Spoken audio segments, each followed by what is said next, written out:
Jim, I'll tell you what, I'll give you guys my honest impression on these Defenders. This is a limited, so it's pretty loaded up. Never really drove one of these before. Drove Mavericks, drove loads of machines, but never a Defender. Fully enclosed, nice and quiet in here. I have rode in those North Stars. Those are pretty loud.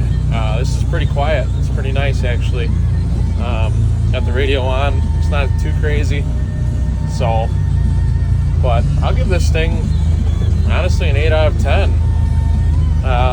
The other 2 points is mainly just how they come factory. In order to get them to the 10 out of 10 is literally how this one's set up. You can check our TikTok, Facebook. I don't know if I posted that video or not. So, but yeah, ride's really nice.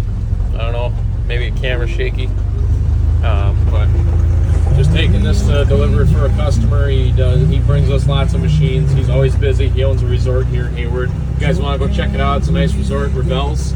It's on Nelson Lake. Take a look it up, head on over there. Nice little tavern. They rent out pontoons and boats as well. So, but if you go on over there, tell them Greg from New Age Power Sports sent you. They might help you out, not sure. So, all right, catch y'all later.